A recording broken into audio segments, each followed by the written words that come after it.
So what if I told you that we actually use our hands to do a lot of our thinking? Now that shouldn't come as a complete surprise, right? If you head over to Twitter and see how people are using their thumbs to think. Hi, my name is Werner Puchert and I'm a creative entrepreneur. In today's video, I want to give you a little bit of a taste of the Lego Serious Play method. I'm probably only going to be able to touch on some of the steps and some of the thinking behind it, but at the end of the video, I have some resources that I'll share. Now, when it comes to Lego and using Lego bricks, it's synonymous with play. And I think sometimes we forget that as adults, we also play. Now think about, for example, flight simulators, and also years ago when I was in the military, we did war games. Then there's the idea of thinking with your hands and construction. Hands is by far the biggest element that's connected to the brain. That's why we are so expressive with our hands and we can't stop touching our faces during this really bad time, because this is the things that we really need to help us think and express ourselves. At this stage, I haven't really spoken about anything that's really specifically related to Lego or the Lego Serious Play method. That's true though. In the 19th, Kirk Kelt Christensen, the then CEO of Lego, approached two professors in Switzerland, if I remember correctly, and together with them, and over a period of time, later two consultants also joined, they developed a specific methodology that relates to the use of Lego, and it's called the Lego Serious Play method. So you might ask me, how does this method solve business challenges? Now remember, the facilitator is going to work with the business owner to develop construction prompts related to the business challenge. The team is going to be completely involved in solving the prompts that the facilitator then poses them through the act of construction.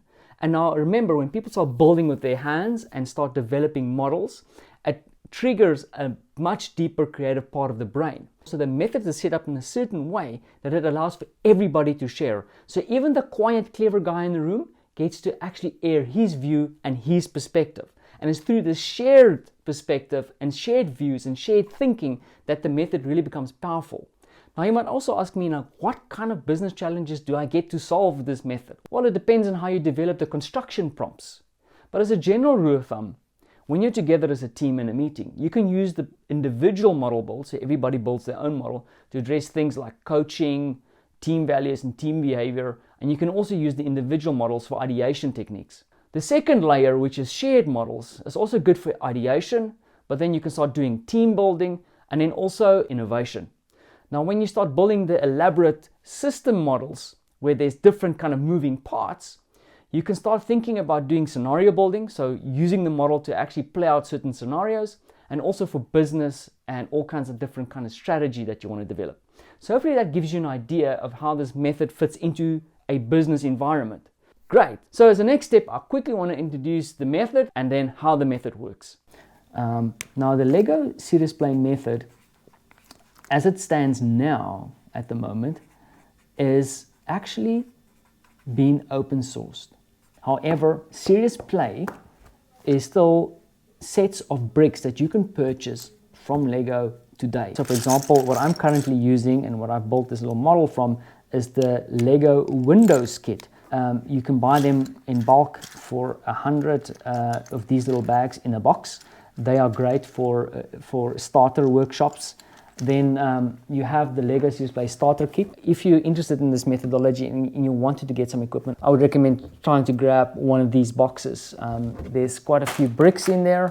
Not going to go into depth of that, but the other thing that's also included in the box is the Imaginopedia from Lego Serious Play. And in this booklet, there is actually a nice introduction to the methodology and some introductory exercises. There's two other kits that you can buy as well. The Lego Landscape kit. So when you start hosting bigger workshops, that is probably the kit that you want to get your hands on. And then they also have the Connections kit. So let's talk a little bit about the methodologies. The Lego Serious Play method is a facilitated method. You need someone to actually be focusing on the flow of the workshop.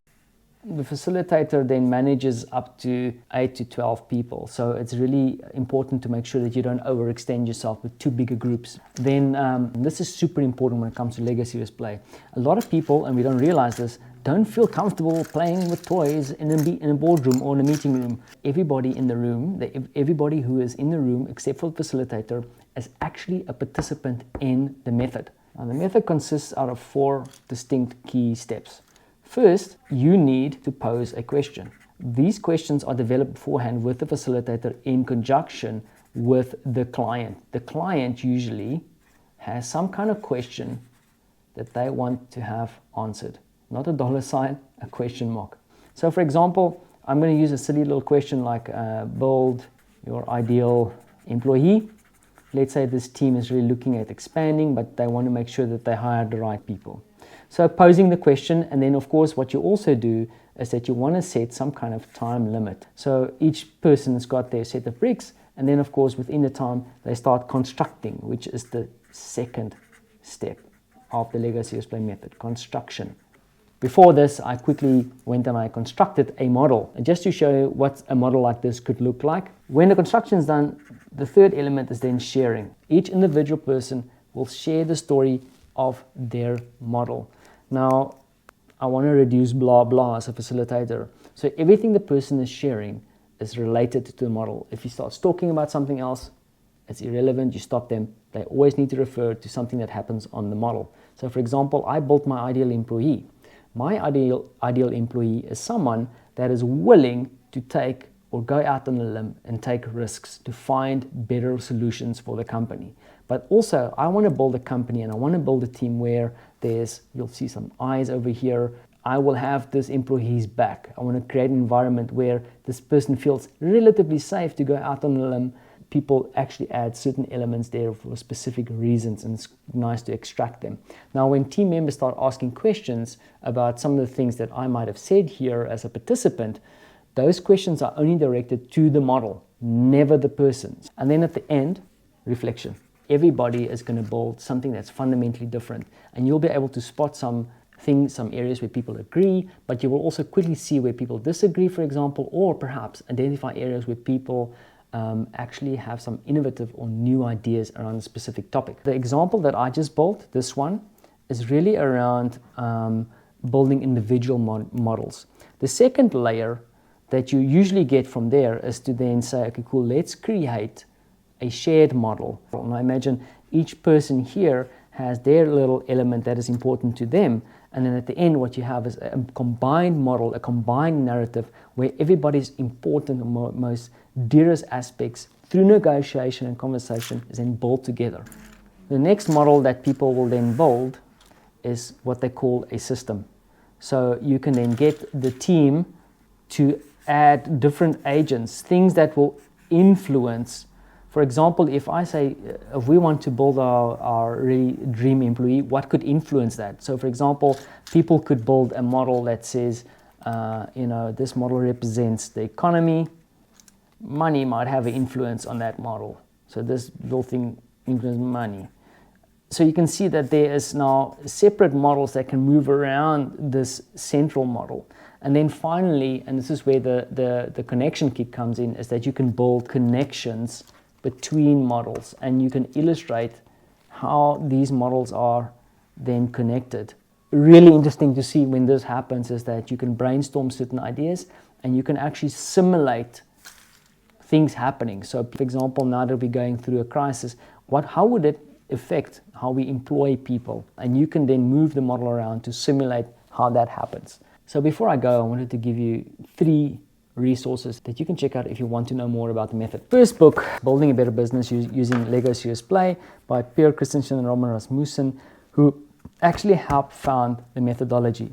Definitely useful. A Serious Work by Sean Blair and Mark Aurelio gives you quite a few tangible ideas. And then this is a new one just released a couple of weeks ago, Mastering the LEGO Serious Play Method, written by Sean Blair. And then finally, if you're alone in these times of isolation, there's a cool book written by Abby Hedon, Build Yourself Happy. It's got nothing to do with the LEGO Serious Play method, but it really helps you to play and meditate using Lego. So there you have it. I hope you found this interesting. And as I mentioned, any questions, just pop them down below. And as always, thanks for watching and catch you in the comments.